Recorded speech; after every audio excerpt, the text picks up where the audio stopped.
শ্ৰদ্ধেয় দৰ্শকবৃন্দ, আপোনালোকক সকলোকে মই মোৰ ইউটিউব চেনেল ব্ৰহ্মপুত্ৰ টিভিৰ পৰা স্বাগতম জনাই পুনৰ আপোনালোকৰ মাজলৈ এটা নতুন ভিডিঅ' লৈ আহিলোঁ।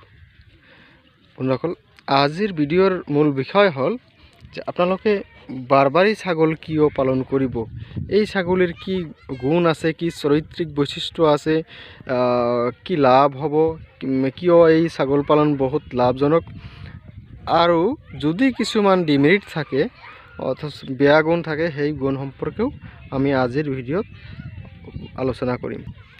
বন্ধুসকল, আপোনালোকে মোৰ সন্মুখত এটা ডাঙৰ পঠা চাইছে, এইটো হ'ল চিৰহী জাতৰ পঠা। চাওক, এইটো হ'ল চিৰহী জাতৰ পঠা, আৰু এইকেইটা চাইছে গোটেইকেইটা বাৰবাৰী জাতৰ ছাগলী।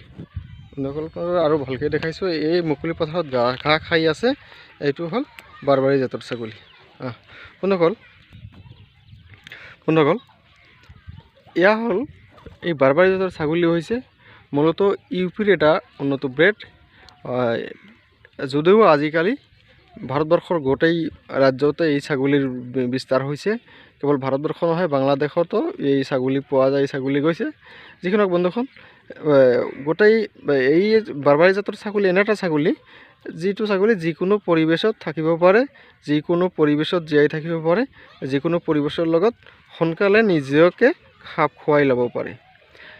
এই ছাগলী মূলত মাংস আৰু গাখীৰ দুয়োটাৰ কাৰণেই পালন কৰা হয়।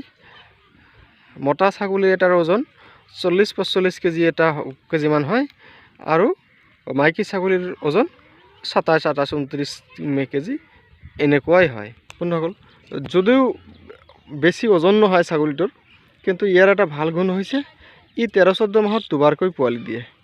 বেছিভাগ ক্ষেত্ৰতে ই দুটাকৈ পোৱালি দিয়ে, কিন্তু কেতিয়াবা হঠাৎ মানে প্ৰথম যিটো পোৱালি দিয়ে তেতিয়া এটাকৈ দিয়ে, আৰু কেতিয়াবা 3-4টাকৈ দিয়ে। মুঠতে ব্লেক বেংগল বা আমাৰ অসম হিলগট যি ছাগলী আছে, এই অসম হিলগট আৰু ব্লেক বেংগলৰ লগত যথেষ্ট ছাগলীটোৰ মিল আছে। মিল থাকিলেও তাতকৈ অলপ ডাঙৰ হয়, আৰু পাৰ্থক্য এইটো যে এইটো ছাগলীৰ গাখীৰ যথেষ্ট হয়, মোটামুটি ধৰক 1 লিটাৰমান হ'বই। আৰু হঠাৎ কিছু ছাগলী আছে যে অলপ কম হ'ব, আৰু কিছু ছাগলী আছে 2 লিটাৰ 3 লিটাৰলৈ গাখীৰ দিয়ে। এই ছাগলীৰ প্ৰজনন ক্ষমতা অত্যন্ত বেছি, যে বংশবৃদ্ধিৰ ক্ষমতা এইটো খুব ভাল, আপোনালোকে ইতিমধ্যে গম পালে। আৰু এটা কথা হৈছে, এই ছাগলী ঘাঁহ খোৱা বা আপোনাৰ খোৱা বোৱাৰ ক্ষেত্ৰত যি আছে, কোনো ধৰণৰ কমপ্লেইন নাপাব।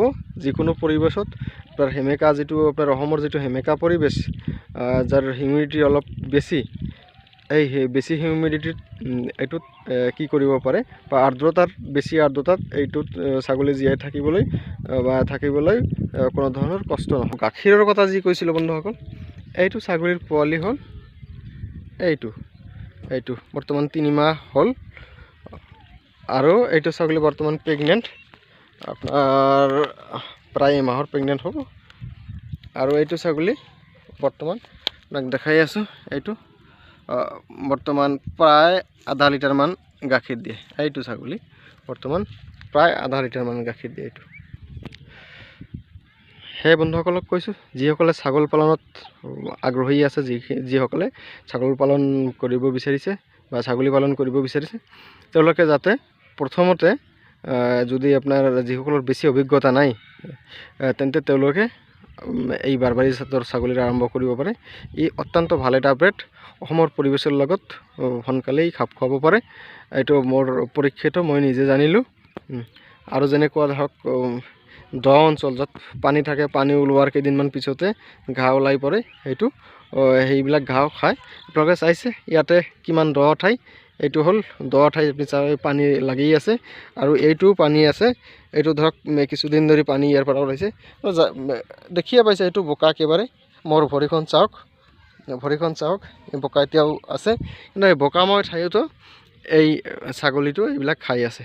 চাওক কিমান ধুনীয়াকৈ ঘাঁহ খাই আছে, কোনো ধৰণৰ অসুবিধা নাপাওঁ, আৰু বেমাৰ নাই বুলিয়ে ক'ব পাৰি। ঠিক আছে বন্ধুসকল, আপোনালোকে গম পালে যে মাংসৰ কাৰণে আৰু গাখীৰৰ কাৰণে, আৰু ছাগলীৰ যেনেকুৱা বংশবৃদ্ধি কৰিলে যেনে পোৱালিৰ আপোনাৰ ছাগলীৰ বংশবৃদ্ধিৰ দ্বাৰা যি লাভ হয়, বা বিক্ৰী কৰিবৰ কাৰণে যেনেকৈ লাভ হয়, তেনেকৈ যদি পুহিব খোজে আপোনালোকে এই ছাগলীটোৰ আৰম্ভ কৰিব পাৰে। বহুত ভাল ছাগলী এইটো, নিশ্চিতভাৱে থাকক। এইটো মই বুজিলোঁ আৰু এইটো আৰু কোনো ধৰণৰ সন্দেহ কৰিব নালাগে, কোনো ধৰণৰ সন্দেহ নাই। এইটো একেবাৰে মানে 100% ফাইনেল। ঠিক আছে বন্ধুসকল, যিসকলে মোৰ চেনেলটো ছাবস্ক্ৰাইব কৰা নাই কাইণ্ডলি ছাবস্ক্ৰাইব কৰিব আৰু পৰৱৰ্তী ভিডিঅ' কি আমি দিওঁ সেইটো নিশ্চয়কৈ ফ'ল' কৰিব। Thank U.